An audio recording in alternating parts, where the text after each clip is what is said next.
Welcome to What's Going On right here on REMIC TV. I'm your host, Colin Job, and we have a really good show for you tonight. We have a special guest, Sabeen. Sabeen's a real estate mentor, and Sabeen specializes in mentoring women. So we're going to have a really interesting show. We're going to ask her why women, not men. And we should have a really interesting show. She's got a lot of good information, and we'll be right back right here on REMIC TV. CIBC Aero Gold Visa Card for Business, because you and your business need more than just a credit card. Cash flow is a constant worry for small business. You're waiting on cash to come in and you need stuff now. Aero Gold for Business gives me financial flexibility. High credit limit, low interest rate, and enables me to carry a balance. And that's good for business. It helps you run your business and gives you travel rewards.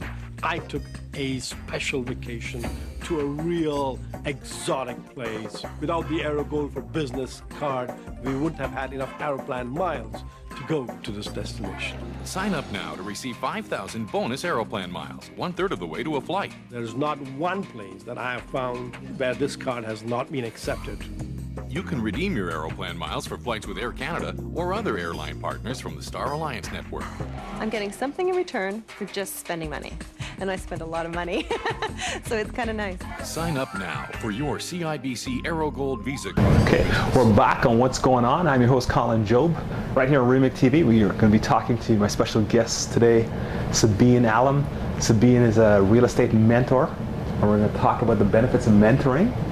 And I know you're a mentor of women. SABEEN, welcome to the show. Thank you so much. I'm very pleased to be here. Good to have you. Good to have you. So I understand you're a real estate mentor. Yes, I am. Okay, let's talk about that. Let's get right into it. What got you involved, and why are you a mentor?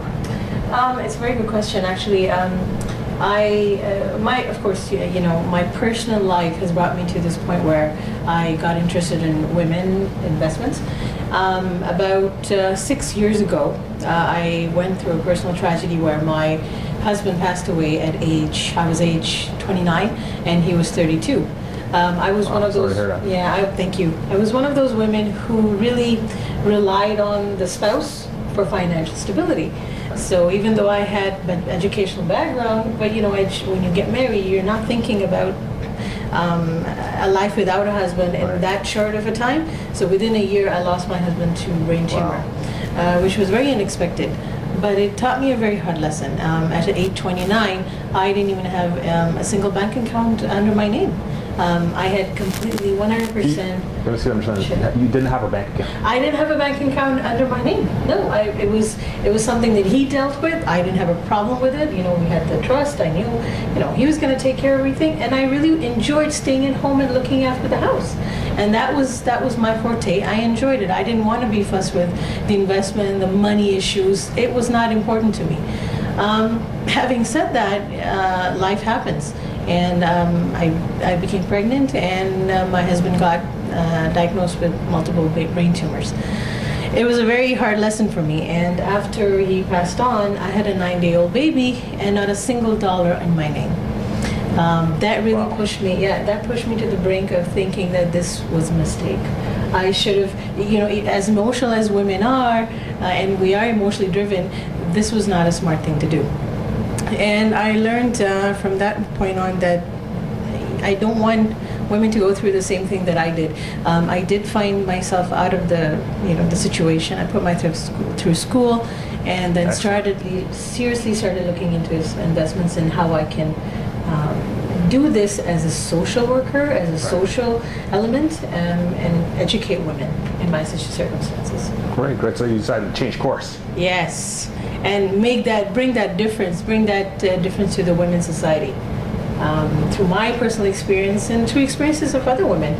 And I can vouch for that. I know so many women who, if not in the same situation, but in similar situations as I am. Wow. So you got involved. Yeah. You had a personal tragedy. Yes. You got involved in real estate investing. Yes. And now you're at a level of real estate mentoring. Yes. Wow. So you said that your niche is targeting women. Yes. So in other words, if I show up, and I have all the ingredients that you're looking for, you don't want to have anything to do with me. You're not gonna have that tender loving care for me as I would for a woman, but surely I'm not gonna shut my doors at you, of course. But yeah, no, my niche is women, and again for personal reasons. Right. No, I can totally understand. I'm just being silly Yes, there. no, But and I'm being honest. no, that's fine. That's fine.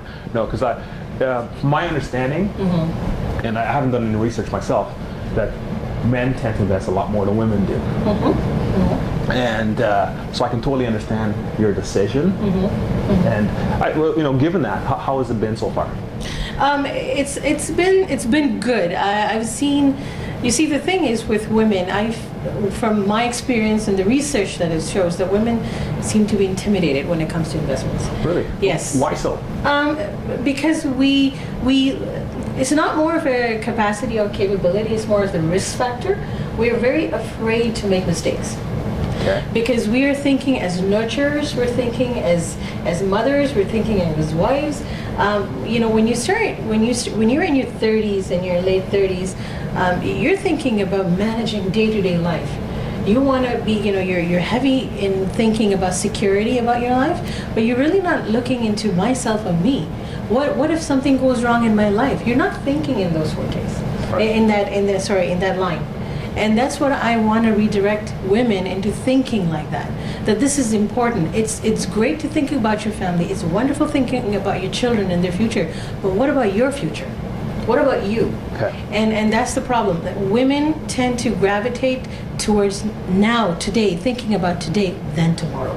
And that's what needs to change. Okay. So in essence, women get more conservative as they get older. Is that what you're telling me? That's right. Well, as they grow older, and not necessarily as they grow older, but they tend to think about investments much later in life. Instead of start thinking it from a very young age.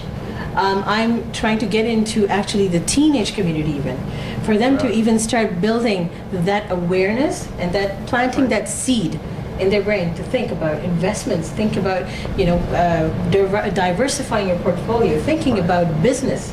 Think about yourself. There's nothing wrong with that. Oh no, absolutely not. Yeah, and there's a lot of guilt associated with women too. They think that that's not important. It's more important for me to think about my family than me. So is this conditioning? It is conditioning. It's definitely conditioning because it's all about the mindset. It's also about what you have been brought up as. If this has been your upbringing, it's going to be natural for you not to think about those terms, not to think about in that way, because the man has the responsibility of and he's gonna take investments, of building a home, of building a house, and thinking about retirement and all that stuff.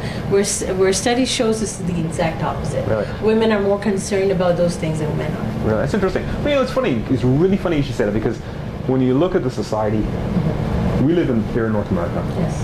And in probably the most open society in the world. That's right. And women have made a lot of strides over the last 30, 40 years. That's right. That's right. So you're saying in spite of all that, this conservatism still exists? It does. No doubt today women are the driving force of the economy. In Canada itself, about $18 billion has been contributed by women towards the Canadian economy. That's huge. So we are getting there. In the last 20 years, things have changed. Things have changed. So we are the driving force, and it has to continue. So my goal, my personal goal, is to bring that awareness and that conditioning into women, that thinking, that mindset into women, take that fear factor out, stop thinking about failures, and taking that first step. Because studies show that even though men are more progressive when it comes to investments, women tend to think a lot more. They're a little bit more over analytical, and they tend to not take too many risks. But studies show that when we do invest with well-informed information, and we're good with that, we are far more successful than men are. Far more. Really? Yes. So even though we may be conservative in the beginning, but when we start the game, we're ahead of the game. Oh, okay. Yes. Wow. Interesting. So we got a lot to talk about. Absolutely. You're just getting started. So we're going to take a quick break. I'm going to be right back, right here on What's Going On. Thank you.